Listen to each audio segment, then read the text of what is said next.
Soy Daniel Jadwe, chileno de origen palestino, nacido como tantos otros palestinos del mundo en la diáspora. Chile tiene una de las comunidades más numerosas fuera del mundo árabe. Se dice que somos cerca de 300.000, pero somos millones repartidos por la faz de la tierra, lejos de nuestra patria, pero comprometidos con la identidad, la historia y la lucha de nuestro pueblo, de nuestra tierra, que es y será por siempre Palestina. Hola, bienvenidos y bienvenidas. Marhaba. Estamos hoy día viviendo un genocidio en Palestina, pero esto no partió el 7 de octubre. Es parte de un plan que nació hace más de 125 años con un proceso de colonización perfectamente estudiado y planificado. Hoy hablaremos de cómo ha cambiado Palestina, de cómo ha cambiado el territorio, la ocupación y también cómo esto ha ido cambiando la vida de este territorio y de toda la zona que lo circunda. Analicemos, profundicemos, conozcamos y entendamos a través del siguiente video que los invito a presenciar.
Efectivamente, hace más de 100 años comenzaron a llegar como víctimas, arrancando de los pogromos de la Rusia zarista y años después del holocausto nazi. Pero a poco andar de que fueran recibidos con los brazos abiertos para solidarizar con su dolor, comenzaron a mostrar su verdadero rostro, comenzaron a expropiar a los palestinos, a destruir sus aldeas, a destruir sus plantaciones de olivos milenarios, a quedarse con absolutamente todo, destruyendo casas, escuelas y cualquier vestigio de la historia del territorio. Veamos a continuación el siguiente reportaje de nuestra corresponsal en Gaza, Huda Hegazi. Antes de la agresión a la Franja de Gaza, el pasado 7 de octubre, el gabinete israelí había aprobado nuevos planes para construir miles de viviendas en asentamientos ilegales en la Cisjordania ocupada. Según la ley internacional, la construcción de estos asentamientos es ilegal y constituye un obstáculo para la paz.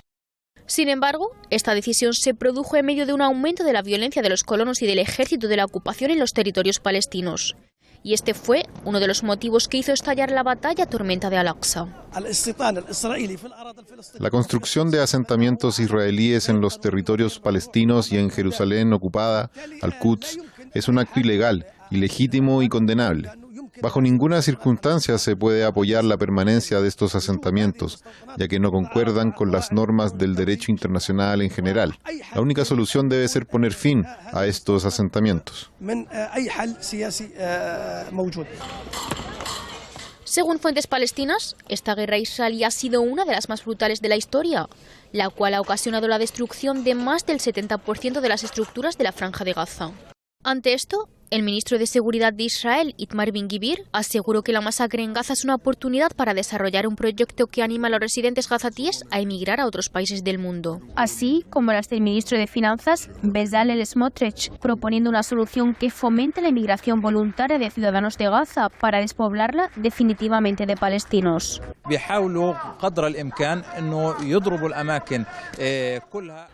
Están intentando golpear todos los lugares para desplazar a la gente por la fuerza. Dicen que esto es un desplazamiento voluntario, pero en realidad no lo es. El desplazamiento se debe a los crímenes de la ocupación, al bombardeo deliberado y sistemático a civiles en zonas en las que viven las personas desplazadas. Esto es un desplazamiento forzoso de ciudadanos bajo presión armada, incluye aviones y tanques, así como un impacto psicológico y mediático con una guerra emprendida contra el pueblo palestino.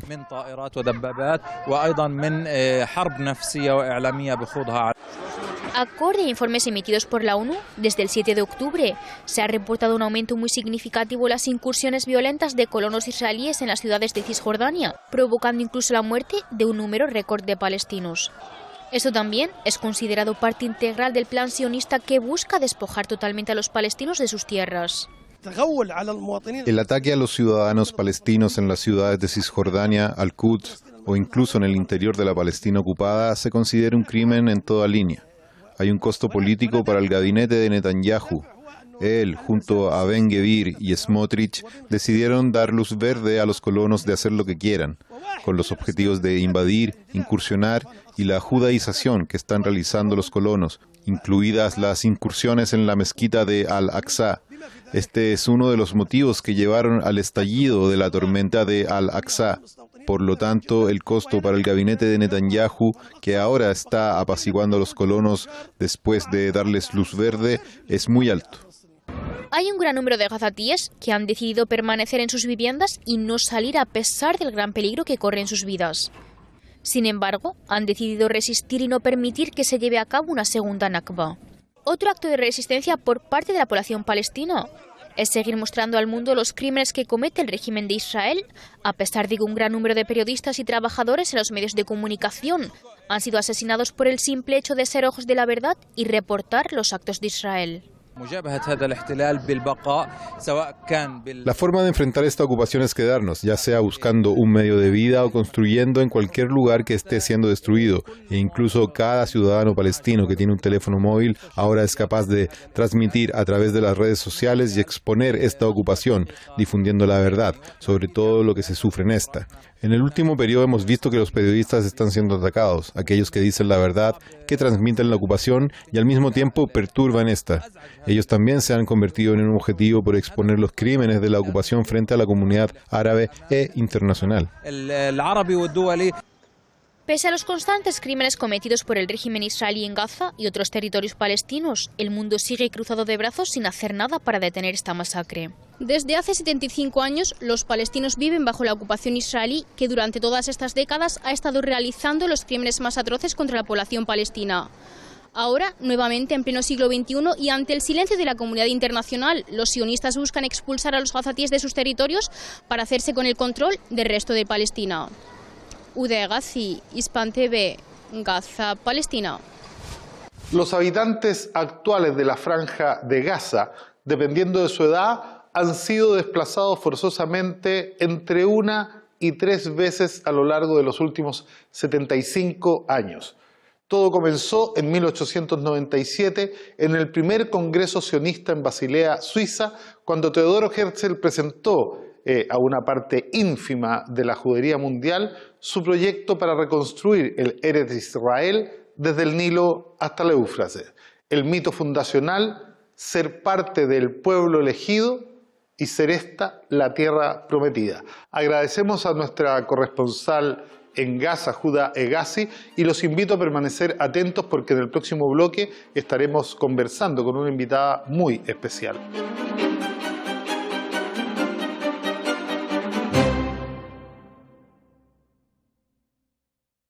Bien, ya estamos de regreso y en este bloque vamos a conversar con Silvana Rabinovich, que es investigadora del Instituto de Investigaciones Filológicas de la Universidad Nacional Autónoma de México, UNAM. Gracias, Silvana, por haber aceptado esta invitación. Muy bienvenida.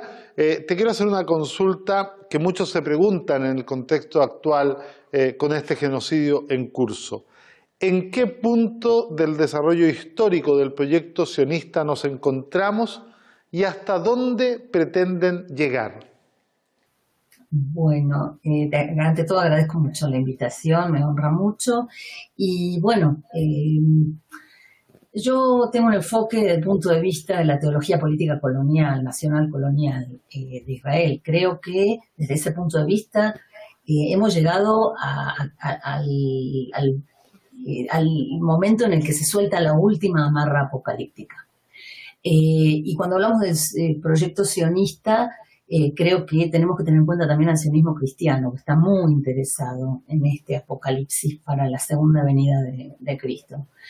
Y bueno, creo que esto no tiene retorno, que era un genocidio en curso, pero ahora es un genocidio acelerado, desembosado, pregonado, y a mí me sorprende la recepción que está teniendo entre la población israelí, incluso la que se pretendía progresista, e incluso entre antiguos objetores de conciencia que hoy en día han decidido a los 48 años, por ejemplo, enrolarse en esta masacre, en este genocidio.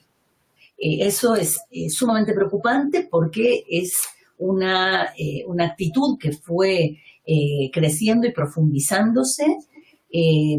No hubo diferencia realmente entre los distintos gobiernos de Israel, sean los que se asumen como de izquierda, que se puede discutir, o los de derecha en cuanto a los asentamientos. Nosotros estamos con, por supuesto, la vista clavada en Gaza, que es algo atroz, y cuesta entender cómo el mundo entero no se levanta contra esto.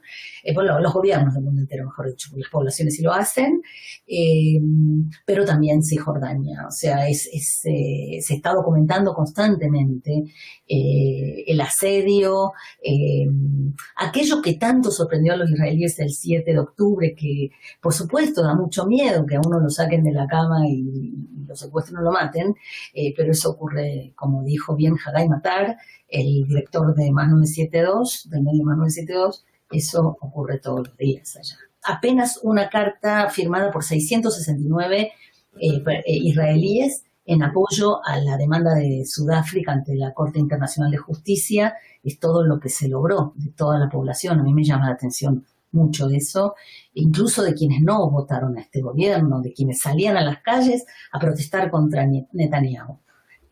Se escudaron bajo el manto de lo que les asegura el suicidio colectivo con aquello que consideran el enemigo.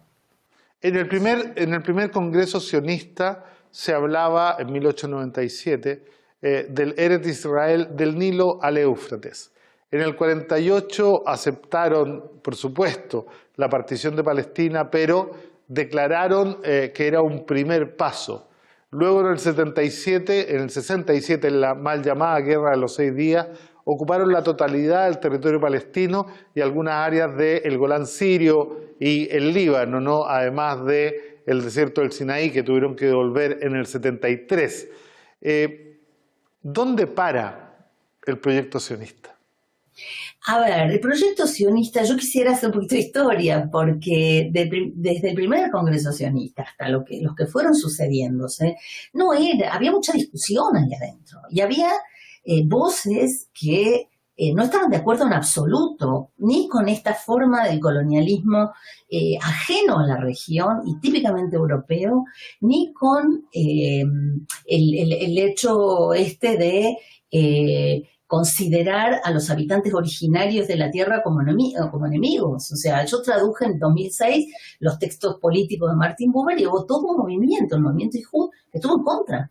A ver, en 1946, cuando va la Comisión Angloamericana a Palestina para ver si efectivamente se dividió o no la tierra, ¿sí? Lo que se efectuó el 29 de noviembre de 1947, con la resolución 181 de las Naciones Unidas, desobedecieron a la conducción de la población judía de Palestina Martin Buber, Yehuda Magnes, Moshe Smilansky, como miembros del grupo Ihud. Ellos llegaron y convencieron a la Comisión Angloamericana de que no debía partirse de la tierra, que no debía haber ni uno ni dos estados nacionales, sino una confederación de comunidades autónomas, de la parte de la Gran Siria. Entonces, dentro del movimiento sionista estaban también esas posturas. Lo que pasa es que, y denunciando todo el tiempo el cálculo demográfico y expansionista como profundamente contradictorios con el amor a la tierra, con las posibilidades de convivencia que habían. Sin embargo, bueno, vemos ahora que de eso no queda, pero ni un ápice. Eso estuvo presente hasta el 48 y todos los años en los que Martin Buber siguió vivo, siguió peleando para proteger las propiedades, los derechos, ¿no?, de la población palestina. Claro, él murió en el 65, ya no vio el 67, no vio todo digamos, ese fervor expansionista absolutamente ajeno a la cultura de la región. Yo quisiera decir también que en el momento de la secularización de la lengua hebrea, cuando Eliezer Ben Yehuda propone y practica esta secularización de la lengua, que fue muy discutida, por las connotaciones que después tuvo, que estamos viendo ahora en su peor momento y en su peor versión, él decía que las palabras que había que completar de tantos siglos que la lengua hebrea había estado confinada al ámbito religioso ritual, debían completarse desde el árabe, que era la lengua más cercana, la más hermana y la del lugar. Pero, bueno, la conducción sionista es doblemente eurocéntrica, es eurocéntrica de la Europa central y utilizó a los judíos de países árabes como escudos humanos para hacer este proyecto que, como bien dijo Theodor Herzl, el fundador del sionismo, tenía que tener como función ser el muro de contención que impida que la barbarie oriental entrara en Europa. Y bueno, esto es lo que nosotros estamos viendo ahora, y está en su peor fase, por supuesto. Gracias, Silvana. Vamos a le voy a dar paso al público. Ellos tienen dos preguntas que quieren hacerte. Por favor. Hola, mi nombre es Janigeria, soy profesora de filosofía, también descendiente de palestinos en Chile. Quería hacerle la siguiente pregunta. Quería saber qué piensa usted acerca de los nombres bíblicos que usan los israelíes, ¿verdad?, para tanto el uso de las armas como también las campañas militares que ellos hacen, justamente en una tierra que sabemos que tiene esa connotación.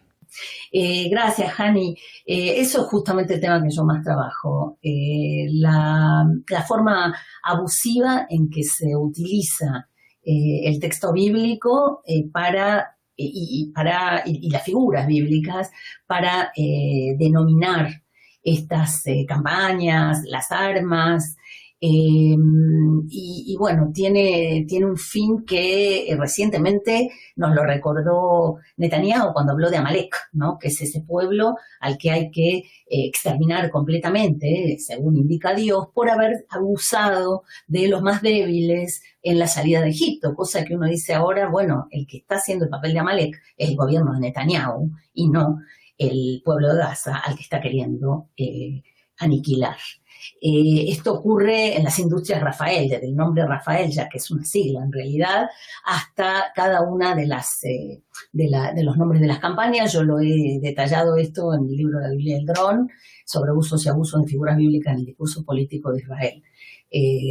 Creo que en la Biblia, al haber dos fuentes, una que es la monárquica y otra la profética, que le pone límites a la monárquica, obviamente la que se impone es la monárquica en una versión soberanista europea, y a mí lo que me parece es que se necesita la Biblia justamente para evocar la fuerza de límite que ponía la fuente profética.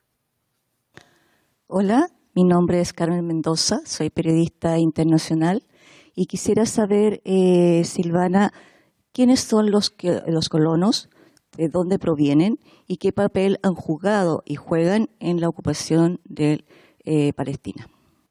Gracias por la pregunta, Carmen.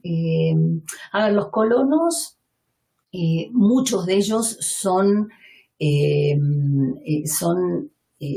inmigrantes sionistas muy convencidos de esta visión expansionista que describía Daniel al principio, y mayormente por el acento cuando se los entrevista.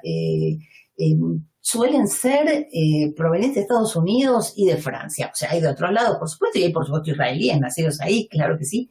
Pero llama la atención cómo hay gente que ha inmigrado para ocupar la tierra, para realizar de manera radical esta limpieza étnica, hasta tocar en el genocidio, y que se manifiesta también en el asedio a los miembros de organizaciones israelíes que buscan proteger a los habitantes, sobre todo del área C, pero la verdad que tanto área A como área B como área C son constantemente asediados por el ejército. El 8 de junio hubo una incursión de 50 carros blindados a Ramallah, cosa que pensar eso en el área A era todo para destruir el departamento de alguien que se encontraba ya en la cárcel en Israel.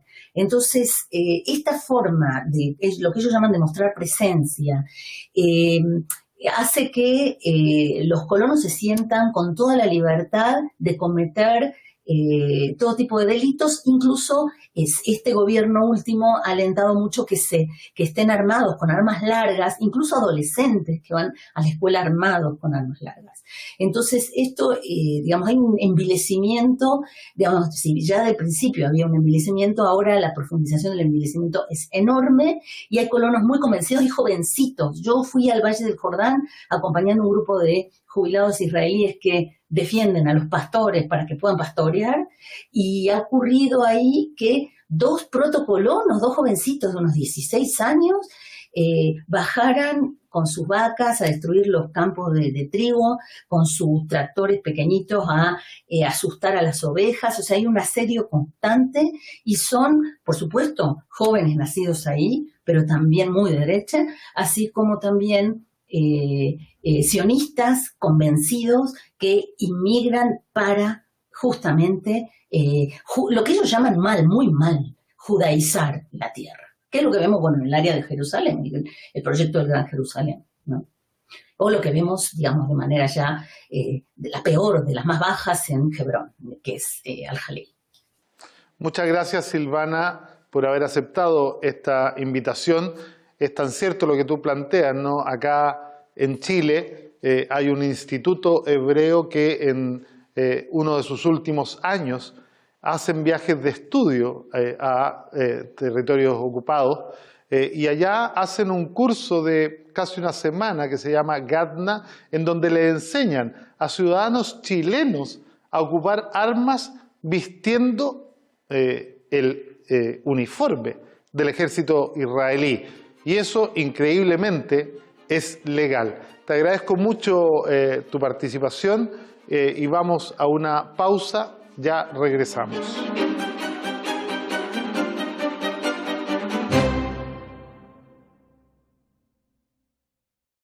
Ya estamos de regreso para seguir las conversaciones que hemos tenido para conocer la diáspora palestina en Chile. Hoy los invito a conversar con Valentina Salvador Huawi, médico chilena de origen palestino, que ha estado trabajando en el último tiempo desde el inicio del genocidio en Gaza, con un conjunto de médicos para intentar ayudar. Conozcamos a través del siguiente video un poco más sobre Valentina.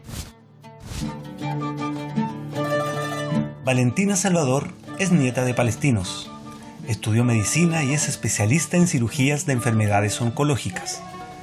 De su abuela aprendió el gusto por la cocina y creció en medio de recetas que aún sigue preparando y que la conectan con las tradiciones culturales de su pueblo. En el año 2017 viajó a Palestina como parte de un programa que reunía a la diáspora de distintos continentes. Regresó con el recuerdo de un pueblo amable, alegre y acogedor que disfrutaba la vida con sencillez a pesar de las tensiones de la ocupación, del muro y las múltiples carencias. Como parte de Médicos por Palestina, donde participan unos 300 especialistas, se dieron a la tarea en primera instancia de presionar a las sociedades científicas a que tuvieran un rol más activo y denunciaran el genocidio. Los acontecimientos, sin embargo, han llevado a que continúen su trabajo reuniendo fondos para enviar insumos médicos a través de la Embajada chilena en Egipto. Valentina cree que no solo es grave la falta de alimentos y de agua, los tratamientos que quedaron sin terminar, la falta de vacunas, la falta de atención médica en definitiva, será también otra forma lenta y silenciosa de exterminar al pueblo palestino.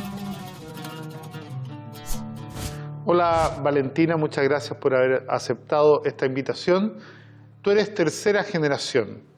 ¿En qué fecha y por qué motivos tienes tú información acerca de la llegada de tus padres? Bueno, o de tus abuelos más bien. Claro, de mis abuelos. Sí, Daniel, muchas gracias por la invitación. Un honor estar acá representando a los médicos por Palestina.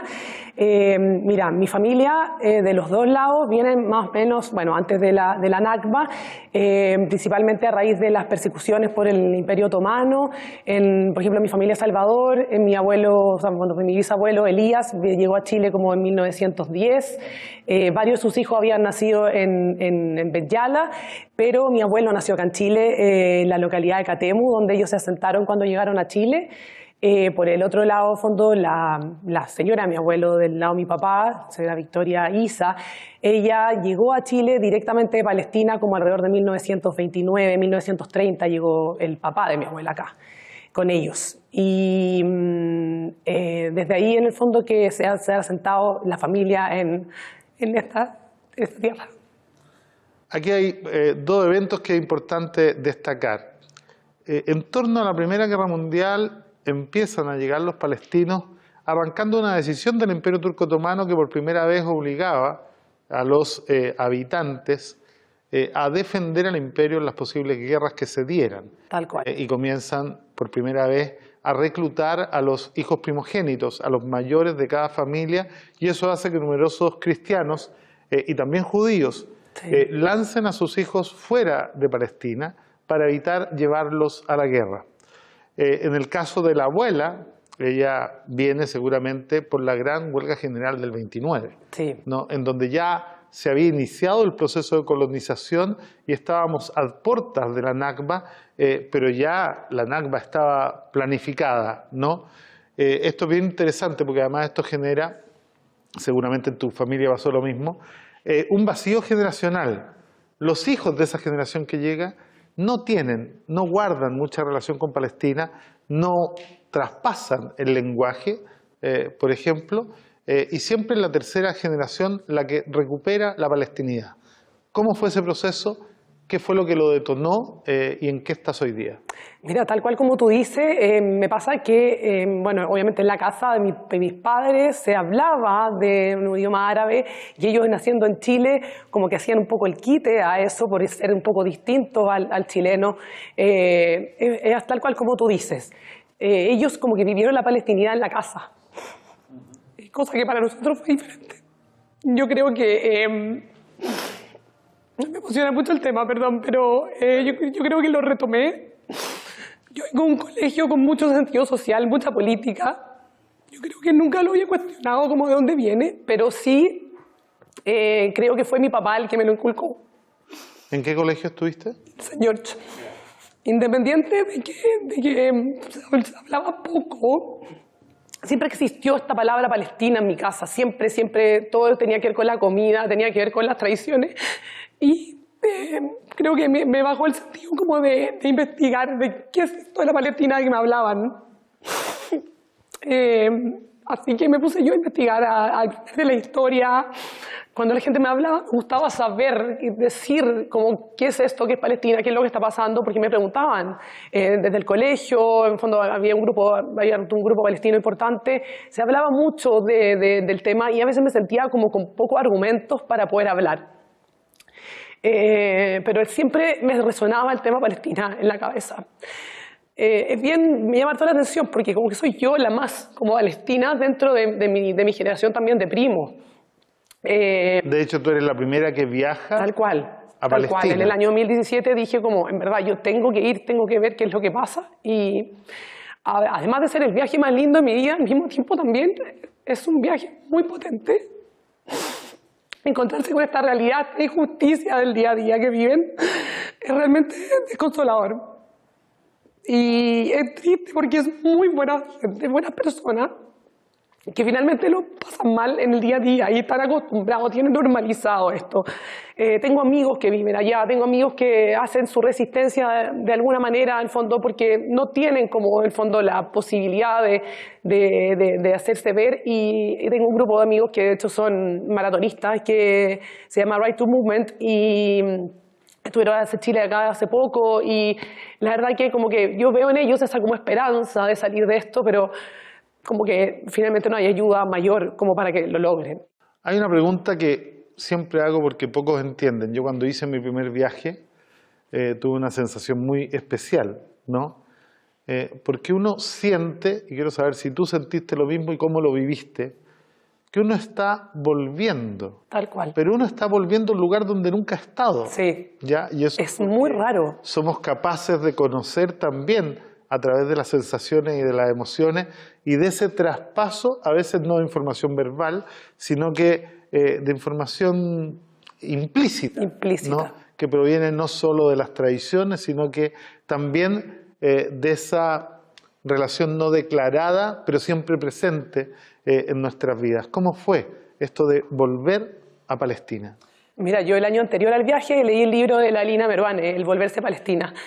Quedé, pero rayándola con el libro. Realmente era la sensación que yo sentía. Y al llegar allá, como bien dice, es como un sentimiento encontrado, como de una felicidad, de una pertenencia, de entender tu origen, tu identificarte con todo eso. Y al mismo tiempo como sentir que ellos tienen este vínculo tremendo con Chile. Todos ven los partidos de palestinos, todos tienen familia, te preguntan, tú conoces a este, conoces al otro, y de verdad que existe eso, como que son tantos kilómetros de distancia, pero al mismo tiempo es tan cercano. Y tú ves a la gente cómo atienden en las casas, lo que tienen en las casas, que tú dices, yo soy de acá.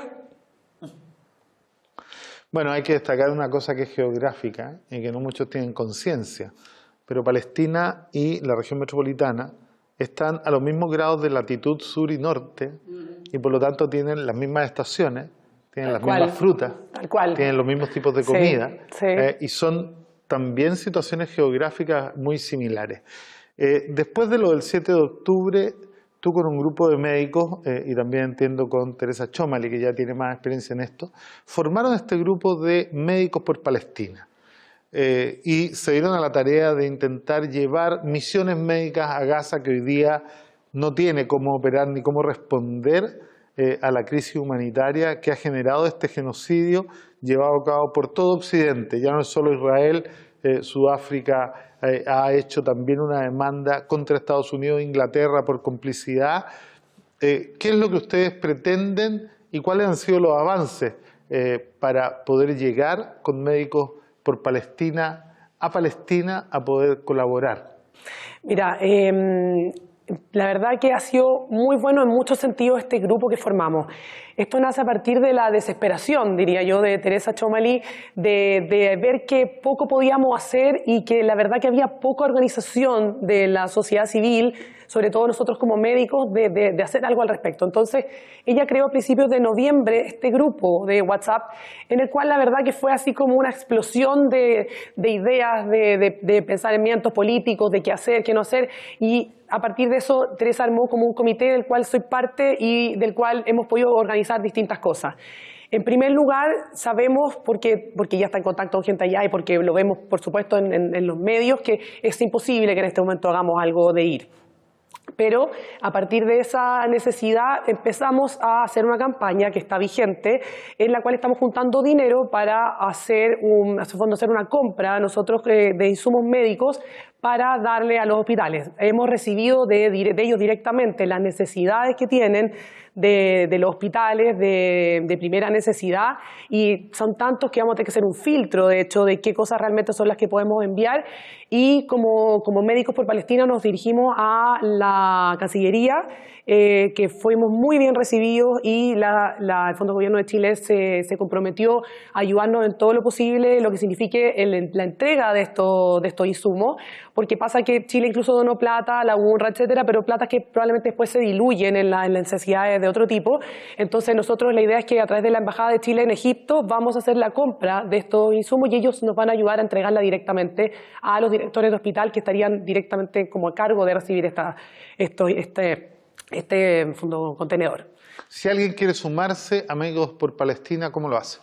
Mira, tenemos este grupo de WhatsApp, existe un Instagram que se llama Médicos por Palestina, en los cuales uno también puede contactar al grupo a partir de eso, y ahí en el grupo de Instagram está el formulario que hay que completar, con lo cual nos ha hecho también organizarnos y conocernos nosotros como Médicos por Palestina, que muchos tenemos distintas especialidades que no nos conocíamos, y trabajamos en el mismo lugar incluso a veces y no nos conocíamos. Entonces ha sido bastante rico desde el punto de vista también de conocernos los que estamos en Chile, y de trabajar en conjunto. Entonces, a través del Instagram, a través del grupo de WhatsApp, que a partir de cualquier otro médico que esté en el grupo lo podemos invitar. Y además estamos haciendo ahora una campaña, que es la que te digo, bueno, de la donación, que tiene una meta como de 250 millones. Estamos haciendo también un bingo que fue, en fondo, la semana anterior en el Club Palestino, con lo cual intentamos alcanzar esta meta de 250 millones de pesos que se van a usar en los insumos médicos. Muy bien, una pregunta que se van a hacer muchos de los médicos y las médicos que nos están viendo. ¿Es solo para médicos chilenos de origen palestina o los médicos chilenos también pueden participar? No, una muy buena pregunta. De hecho, hay muchos médicos no palestinos, hay médicos que incluso han ido a las misiones en Gaza, que conocen perfectamente el lugar y que no tienen nada que ver con Palestina. De hecho, muchos de ellos han movido mucho dentro de sus conocidos. Incluso hay un grupo que dejó de ir de vacaciones para donar su plata al fondo para nuestra campaña, y ni siquiera siendo palestino. O sea, habla mucho de lo que le importa desde el punto de vista humanitario. Sí, eso al final es lo que nos pasa a nosotros como grupo, que no podemos entender que aquí hay violencia tremenda, hay una catástrofe y tenemos mucho dolor y mucha desesperación como sociedad civil de que no podemos hacer nada. Entonces, tenemos un grupo preparado como de aproximadamente 50 personas que esperamos eventualmente poder ir cuando se permita, y o sea, las ganas están, la verdad, y es tanto la destrucción y todo que van a necesitar mucho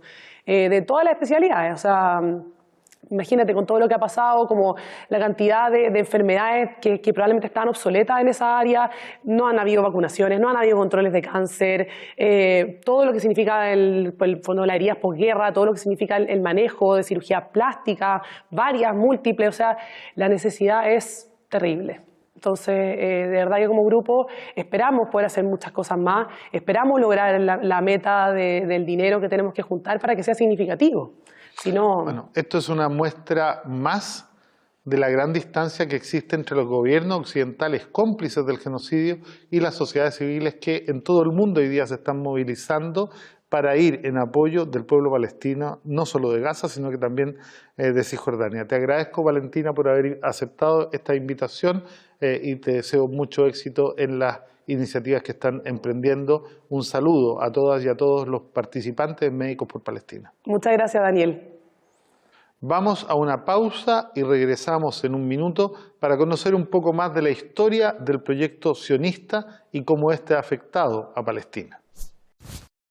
These Israelis gathered to watch the bombardment of Gaza while enjoying soft drinks and snacks. People dragged plastic chairs or even sofas to the top of a hill and cheered on their military as if they were watching some sort of sport. They chose to rule them. It's their fault. They got it to where it is now, not us. But don't you think it'll get worse by bombing them? No, I think that's the only solution. I think they should just clear off all the city. Just take it off the ground. Yes, I'm a little bit fast. What's wrong with these people?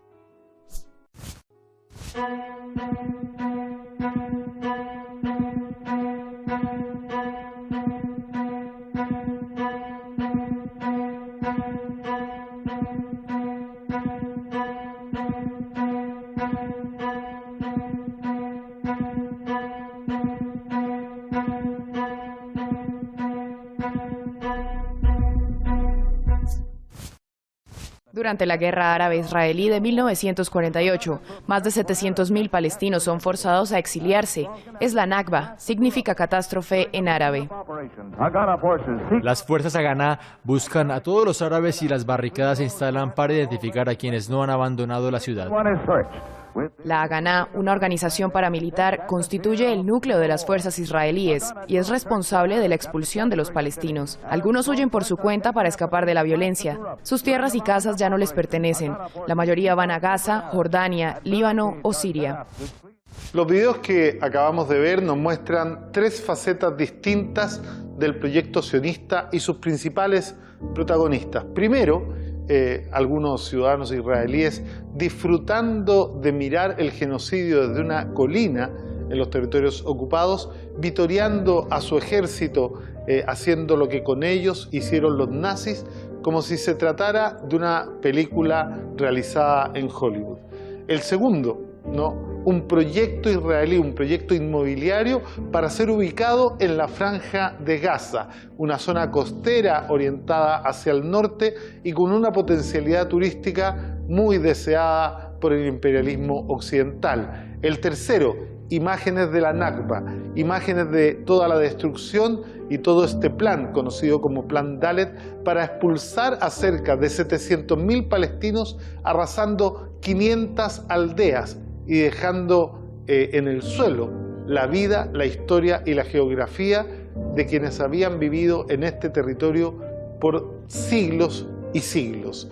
Pero veamos un poco en los mapas cuál ha sido la evolución de esto para ver si efectivamente, como dijo Filkenstein, si lo que ocurrió el 7 de octubre justifica lo que vino, lo que ha ocurrido en los últimos 75 años justifica el desmantelamiento completo de un Estado fascista y neocolonial como el de Israel.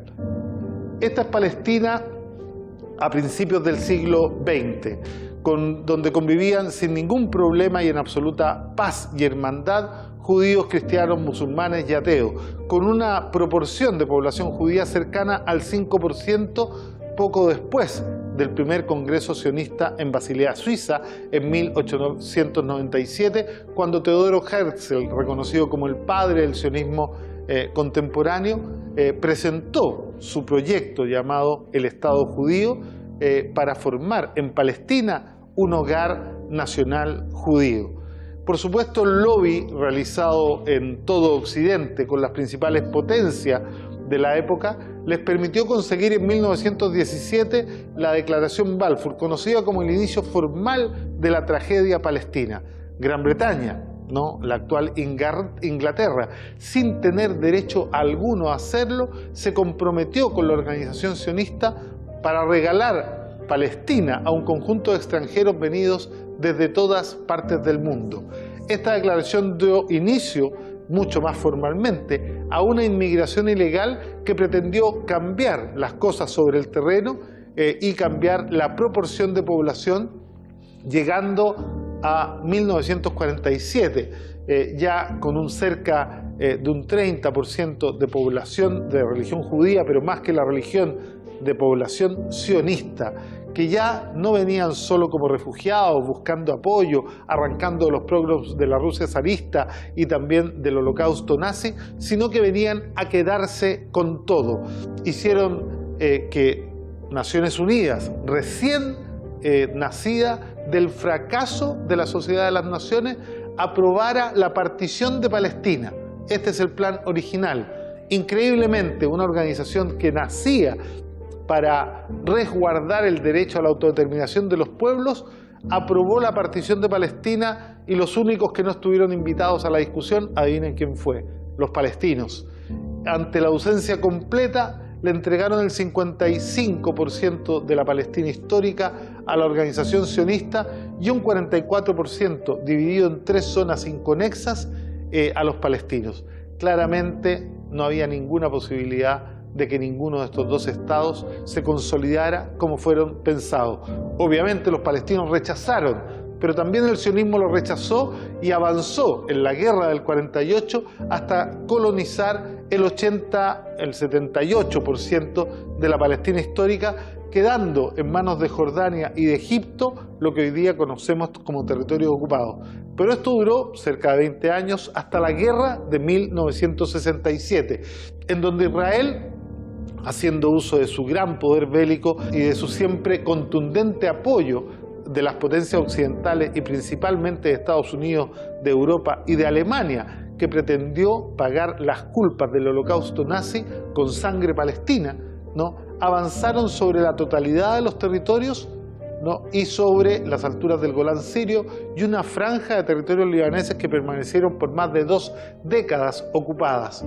Hoy, luego de años de exterminio, luego de años de una política genocida por parte de Israel, con el acuerdo de Oslo los territorios palestinos están reducidos a un 15% y además en forma de pequeños bastustanes sin continuidad, de tal manera de no solo ahogar a la población palestina, a la economía palestina, sino que seguir impulsando de todas las maneras posibles, ¿no?, a la población palestina a abandonar el lugar. Pero los palestinos salimos porfiados, nos quedamos en la tierra a la que pertenecemos y no tenemos ninguna intención de abandonar esta tierra para darle paso a la continuidad del proyecto neocolonial sionista. Por eso que hoy día nos enfrentamos a un genocidio en curso en Gaza, porque los líderes del proyecto sionista han entendido que los extranjeros nunca podrán derrotar a los que han permanecido en esta tierra por siempre. Les ofrezco la palabra, tenemos tiempo para 2 preguntas, por favor. Un saludo, mi nombre es Jorge Avedrapo, profesor. La pregunta es la siguiente: ¿es cierto que los sionistas consideraron varias opciones territoriales para llevar adelante sus proyectos entre algunos países de América Latina y dentro de ellos estaría integrado otros países latinoamericanos? Y para terminar, ¿qué podría suceder a futuro a nivel global si no se detiene el avance del proyecto colonial de Israel? Efectivamente, Jorge, entre el primero y el cuarto Congreso sionista, la mayor parte de ellos realizados en Basilea, Suiza, se pusieron en discusión varias alternativas, entre ellas Uganda y la Patagonia chileno-argentina. El tema de fondo era que no había ninguna excusa que se pudiera utilizar para expulsar de estos territorios a los habitantes que ahí tenían. Y por lo tanto se recurrió al mito de la promesa bíblica y del pueblo elegido para sustentar un proyecto colonial como el sionista, y por eso se terminó escogiendo Palestina, ¿no?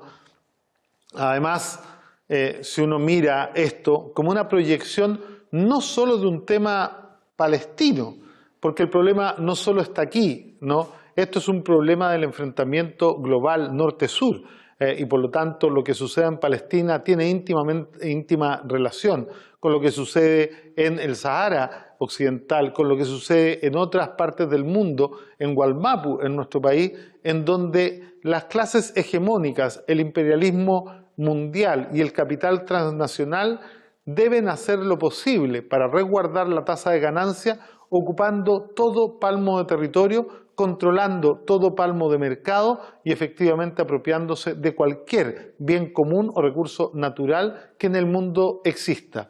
Por lo tanto, desde mi humilde perspectiva, la única posibilidad de llegar a una solución justa en Palestina es la superación del capitalismo a escala global.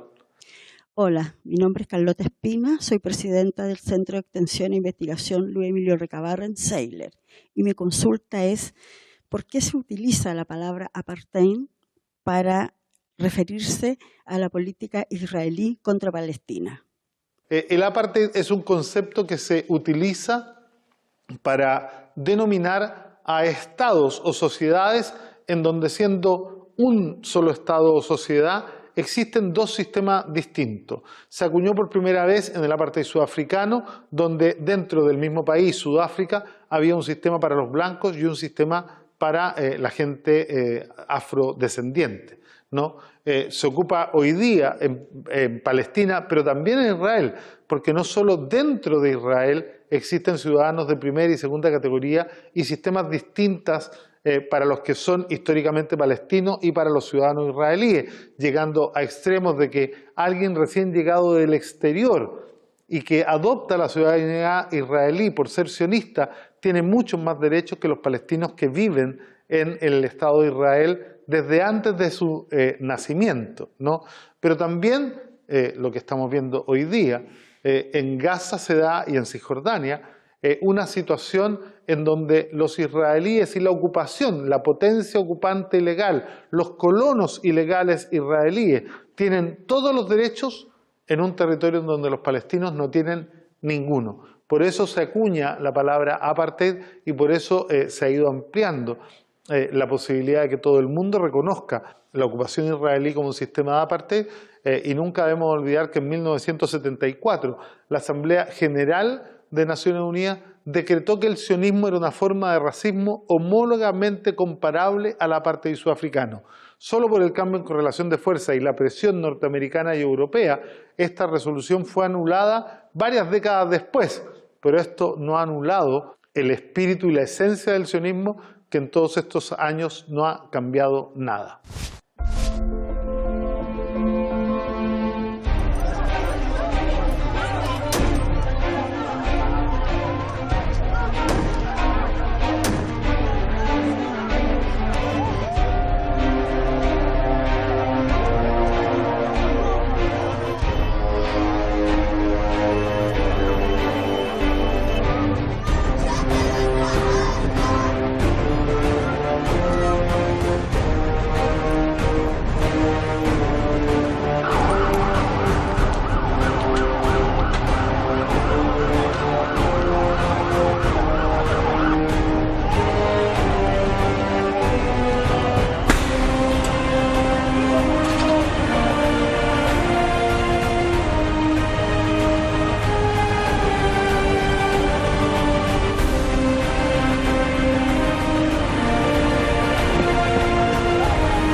Lo he mencionado en otros programas y lo reitero hoy con más fuerza que nunca. En 5.000 años de historia, Palestina ha vivido solo 127 años de paz y el pueblo palestino, constituido en una cepa étnica absolutamente intercultural, compuesta por judíos, cristianos, musulmanes, ateos, pertenecientes a diversos pueblos que en algún minuto de la historia se han asentado en Palestina, han estado ahí desde antes que llegara el primer invasor y seguramente van a estar ahí después de que se vaya el último. Hoy, miles de supuestos ciudadanos israelíes arrancan desde Israel porque ya no se sienten seguras, mientras los palestinos hunden sus piernas como raíces en el suelo que los ha visto crecer, nacer y morir, porque Palestina es su tierra. Los invito a seguirnos encontrando en las semanas siguientes, invitándolos a discutir y a conocer más sobre el concepto de genocidio en el próximo capítulo de Ventana a Palestina.